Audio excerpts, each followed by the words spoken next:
Hey guys, it's Laurelei, and today I'm going to be reacting to RWBY Volume 4 World Remnant Faunus, but before I do that, I need to talk about something. My last RWBY reaction to episode 4 Family got a lot of flack. Not just in the comments, but it got a lot of dislikes. It's probably my most disliked video I put up yet, and that's very strange for me coming from a RWBY video. So the main source of that I can tell is when people being upset at me for not noticing things in the video. Like, I didn't notice that they were implying that Raven had the Spring Maiden in her tribe. I can't catch everything on my first watch through, especially if I'm watching with other people. It's just not going to happen. It's the nature of reaction videos. I grasp what I can, I talk about what I can, and then because I'm a huge friggin' RWBY fan, I literally just bought like giant sheets of plywood and foam board and a pole to start making RWBY scythe as a cosplay weapon. And I started planning RWBY cosplay because my hair is short and I'm gonna dye it black. But I'm a huge fan, so I go back and I watch these over and over again. I read all the fan theories. I have my own theories. I may not always agree with the theories that other people have. I may not always have the same opinions that other people do. But the main thing about last episode that really upset me in the feedback I got from you guys was me and my sister's reaction to Taeyang's parenting. And I know I've said that I want to be open and honest about anything to do with mental illness and stuff like that, but even I have my limits, and even I have a point where I want privacy in my life, but I feel like I just need to explain to you guys since so many people didn't seem to grasp it, and I don't know if anyone went back and saw the edit I put in the comments, but I grew up with a dad that acted very much like Taeyang, except he was never joking. I was at a party one time, a pool party, and I was done swimming, and I can't really swim, so I was fully clothed, I had my phone in my pocket, and I got pushed into the pool by a girl who didn't know that I couldn't swim, and I almost drowned. I was the closest I've ever come to really dying, and it was the most traumatizing experience for me. I went home and I cried for hours and hours, and my dad just blamed me for being pushed in and was more angry that I destroyed my phone in the water than the fact that he had almost lost a daughter. So that kind of black humor coming from fathers just really doesn't hit me. Also, the way Taeyang said some things about Yang's condition, about how if you're ready to stop moping around, I'll be there for you. It just hits very close to home with how my dad reacts to my depression. He doesn't understand it. He doesn't want to understand it. He just tells me to quit moping around and just take my meds and everything should be fine, and if not, then I'm doing something wrong and I'm overreacting, and it's just, I understand what the creators were going for, but not everyone has had the kind of childhood where they can fully understand that type of relationship. To me, I look at the relationship between Tai and Yang, and it seems unhealthy to me because I grew up in that type of family, and that's why I refer to my apartment at college as home rather than my parents' house. That's why I call my parents' house my parents' house, because it's not home for me anymore, because I dealt with that for 18 years of my life, and now I just want to be on my own. I want to be away from that. And I really didn't want to talk about this, but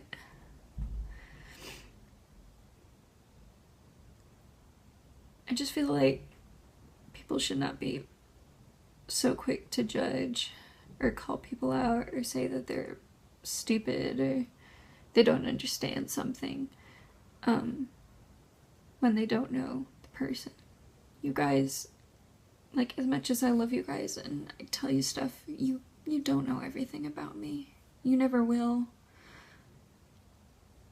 And there's nothing I can do about that, because yes, I want privacy in my life. I want some things to stay in the dark, and I'm sorry if I ever react to something differently than you anticipate, because believe me, there'll be a story behind it. It may not always be a story I want to tell, but I would just appreciate it if at least the lovely people that do follow me, that are regular followers, subscribers, that watch my videos, my RWBY videos especially, to just keep an open mind. If I have an opinion that differs from yours, please don't get mad at me. I'm not telling you not to leave comments about your opinions and everything, because I love to hear what you have to say, but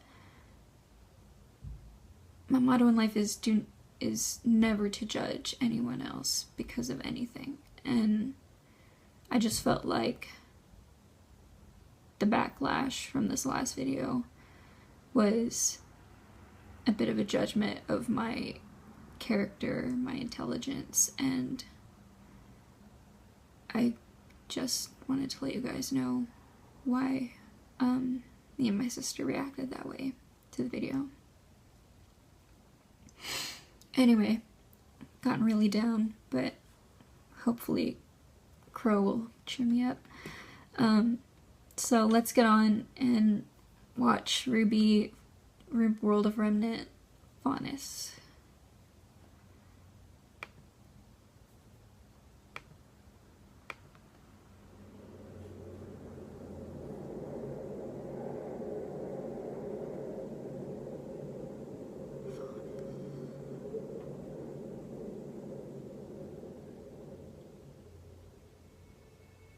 You know, most of us spend a lot of time talking about mankind versus Grimm, but technically there is a third party in the mix, the Faunus. In case you're not in the know, the Faunus are a species on Remnant that appear to be human in just about every way but one. Each Faunus has a single animalistic trait, some more apparent than others. Ram horns, tiger claws, cat ears. I swear, on my huntsman's license, I once saw a guy regrow his severed lizard tail. I swear, no amount of drinking can make you forget that pretty picture. As far as everyone's aware, Faunus have been around as long as mankind, if not a little longer. History gets a little fuzzy past a certain point, but we do know that their kind and ours are completely compatible from a biological standpoint. Take two wolf Faunus, and you get a little wolf cub kiddo. A wolf, faunus, and a human also typically means your little bundle of joy's teething phase could get a little dicey. But if you take a wolf faunus and a bull faunus, for example, it's a complete roll of the dice. For all you know, you could be cleaning up your son's shedded snake skin.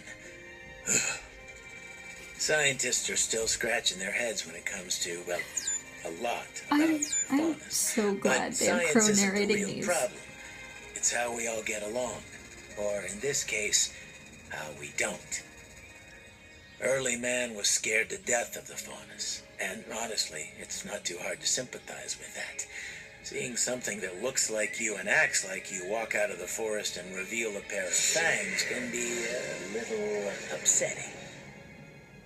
Like most things man doesn't understand, all sorts of rumors and stories surround the faunus. People avoided them like the plague, pushing them out of settlements and sometimes even hunting them down. Oh, that's Man gruesome. began to outnumber the faunus, and the faunus began to consider man nothing more than a hostile species. Can't really blame them. These clashes between species were unavoidable, as land that was safe from the grim was in constant short supply. But it was the grim that finally brought humans and faunus together for the first time. A village in Sanus fell under attack, and the only reason anyone survived was because the humans and faunus united against their common enemy. It was a step in the right direction, but it didn't fix everything. Once humanity learned they weren't so different from the faunus, they still used those differences as an excuse to exploit and alienate them. The treatment of the faunus differed around the world, and things wouldn't improve much for them until the Great War. Veil and vacuole against mantle and mistral, a war unlike anyone had ever seen. And when it was over, the world was desperate to find compromises that would ensure they'd never see the likes of it again. Faunus were awarded equal rights as citizens of Remnant, and as an apology, they were given an entire continent of their own to do with as they pleased. There were some that saw this as fair and just, but many saw it for what it really was, a slap in the face from a nation of sore losers. And so Menagerie was born. There's still faunus all over the world, though the fair treatment they were promised varies in quality from place to place. But Menagerie will always be their safe haven. Here's the thing, though. You can only push and prod people so much before they reach a tipping point. And when you pack those people together, it just makes it all the easier for them to get organized and get even. My thing.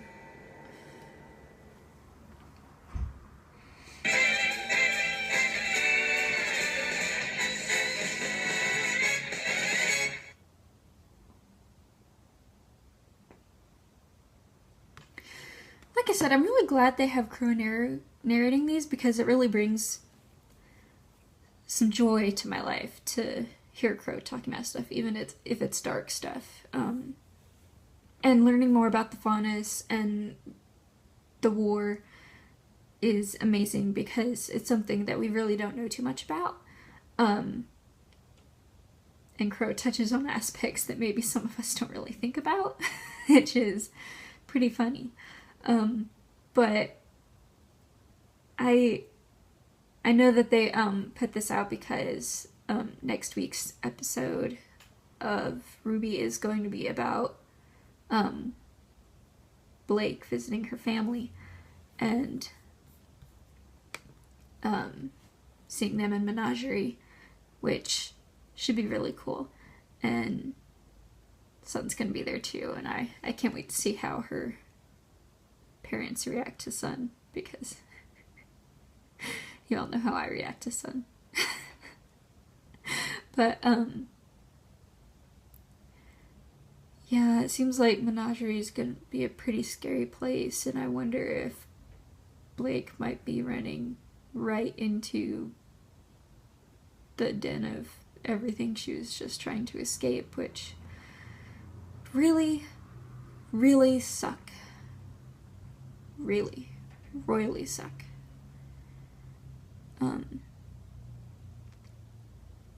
everyone in this volume's just been through enough, and I don't think they can take much more. And honestly, Rooster Teeth, I can't take much more.